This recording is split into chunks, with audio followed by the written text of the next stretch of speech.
Bentrokan yang melibatkan TNI dan Polri kembali terulang untuk kesekian kali. Kali ini anggota TNI Satuan 721 Makassau terlibat bentrok dengan personil polisi dari Polres Polewali Mandar, Sulawesi Barat. Bentrokan yang terjadi pada Minggu petang lalu dipicu saat polisi melakukan pengamanan road race di Stadion Manding dan terjadi adu mulut dengan salah seorang prajurit TNI. Akibat bentrokan itu, satu anggota TNI, Pratu Mulyadi, tewas tertembak di bagian perut dan sejumlah anggota TNI lainnya mengalami luka. Kejadian ini pun menambah daftar panjang bentrokan yang kerap kali terjadi antara TNI dan Polri. Sebelumnya, bentrokan serupa juga pernah terjadi di Binjai, Sumatera Utara. Yonif Lintas Udara 100 menyerang markas Brimob di Tanah Tinggi, Binjai, Sumatera Utara. Akibatnya 10 orang tewas dalam bentrokan ini. Lalu, mungkinkah kedua institusi itu dapat berdamai dan menjalankan fungsinya dengan baik? Atau bahkan bentrokan serupa akan kembali terulang? Pemirsa, perseteruan antara dua institusi negara, TNI dan Polri, kembali terulang. Belum lama satu anggota TNI di Polewali Mandar, Sulawesi Barat tewas tertembak oleh anggota Polres Polewali Mandar. Lalu apa sebenarnya pemicu dari kejadian tersebut? Untuk membahasnya telah hadir di Studio Berita 1 anggota Komisi 1 DPR RI Bapak Supyadin AS. Pak Supyadin, selamat pagi. Selamat pagi. Terima kasih telah hadir bersama kami di Studio Berita 1. Pemirsa, kami juga mengundang Anda untuk berpendapat atau memberikan komentar lewat SMS ke 0811 833 5551 atau melalui pesawat telepon di nomor 021 529 00308 atau 021 529 00311. Pak Supyadin, ini bentrokan TNI Polri di Polewali Mandar kan ini seolah menambah daftar panjang bentrokan antara dua institusi negara seperti itu yang melibatkan aparat. Ini kan aparat dibentuk seharusnya untuk menenangkan masyarakat, memberikan keamanan kepada masyarakat. Tapi kok jadinya malah meresahkan masyarakat seperti itu? Ya, jadi yang pertama kita prihatin ya. Kita prihatin karena terjadi bentrokan aparat. Seharusnya aparat itu kan menjadi contoh bagi masyarakat. Apapun alasannya, jangankan sampai terjadi tewas ya. Berkelahi saja itu, bertengkar mulut saja aparat itu sudah tidak pantas di muka umum. Artinya kejadian yang memang mencoreng nama TNI dan juga Polri seperti itu ya? Dua-duanya saya pikir ini prihatin dan saya kira ini memang bolak-balik ini terjadi. Dan ini kalau saya melihat ini lebih kepada persoalan mental si perorangannya ya. Saya kira petunjuk dari pimpinannya itu jelas ya. Saya juga bekas komandan prajurit ya. Jadi selalu setiap ada tugas itu setiap prajurit mau keluar asrama itu setiap dia mau itu diberi entry briefing namanya. Kamu tugas kamu ini, keharusan kamu begini, tidak boleh ini, tidak boleh ini. Artinya perintah dari pimpinan jelas dan juga sudah ada sanksi tegas bagi para aparat jika kemudian terlibat hal seperti itu. Betul. Nah, ini masalah sekali lagi kalau masalah penggunaan senjata ini kembali lagi ya. Jadi memang TNI itu jarang bawa senjata, kecuali tugas operasi ya.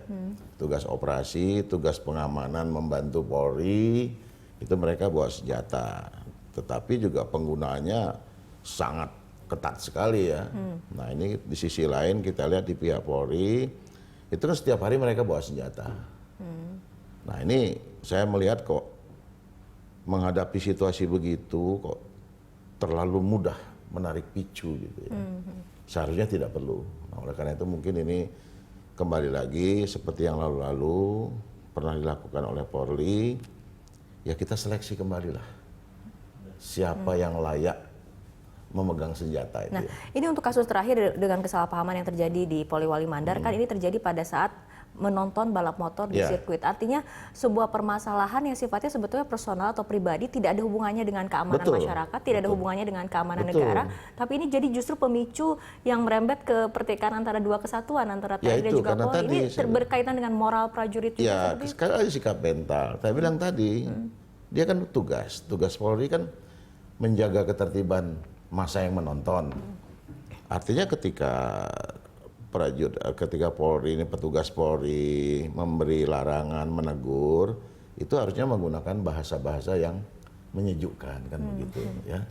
Tidak boleh kasar. Ini kan saya lihat kasus ini bukan yang meninggal, yang satu ini kan dia sedang bawa anak kan nonton di situ dengan masyarakat lain. Jadi kembali lagi kan ini sikap mental. Ini kan orang bertanya-tanya, tapi jadinya dengan bentrokan seperti ini nampaknya profesionalisme, soliditas TNI, Polri ataupun profesionalisme personilnya sendiri saat ini sejauh apa DPR melihatnya bagaimana? Saya kira kalau secara konsepsional itu sangat jelas ya. Bagaimana pembinaan di tubuh TNI, bagaimana pembinaan di tubuh Polri itu sangat jelas ya, dari profesionalitas. Tapi kembali lagi kasus ini kita tidak bisa melihat ini kasus bentrokan antar satuan. Walaupun kemudian ujung-ujungnya terjadi satuan, ini karena tadi ya, dipicu oleh perilaku perorangan, kemudian menimbulkan yang namanya soliditas, loyalitas tadi, ya, jiwa korsa. Nah, rasa jiwa korsa ini ya memang tidak tepat juga dalam hal seperti itu. Rasa jiwa korsa yang kemudian agak disalahgunakan seperti itu ya, Pak. Pak, sebelum kita lanjutkan perbincangan, kita simak bersama grafik berikut ini terlebih dahulu.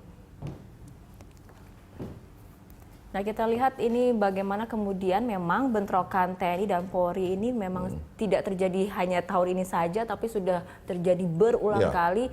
Kita lihat di tahun 2013, ada di bulan Maret, ada di bulan November, seperti itu. Ya, ini kan banyak sekali kejadiannya. Jadi kembali lagi memang ini karena potensi ini selalu ada begitu ya. Maka upaya-upaya pembinaan setiap satu harus terus dilakukan.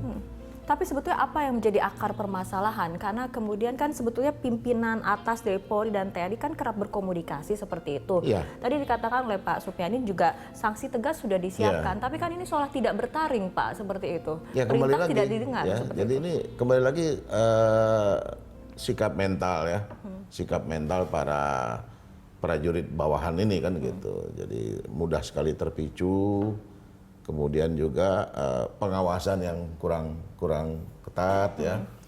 Kemudian ada lagi bagaimana sekarang ini kegiatan-kegiatan bersama antara TNI dan Polri, banyak sekali kegiatan yang bisa dilakukan. Misalnya latihan nembak bersama, olahraga bersama, ya, kemudian kegiatan karya bakti bersama, gitu kan, latihan bersama. Itu tujuannya untuk tadi, ya. Kalau mereka sering ketemu, saya yakin. DPR melihat bahwa saat ini hubungan ataupun pola relasi antara TNI dan Polri seperti apa pasca kemudian pemisahan antara TNI dan Polri ya? Saya kira tidak ada yang tidak ada yang terlalu serius secara, karena masing-masing kan punya fungsi ya. Satu fungsi keamanan dan ketertiban masyarakat, penegakan hukum, satu fungsi pertahanan. Tetapi ini kan kedua institusi ini kan dalam hal-hal tertentu dia bisa sinergi. Misalnya contoh penanggulangan terorisme ya.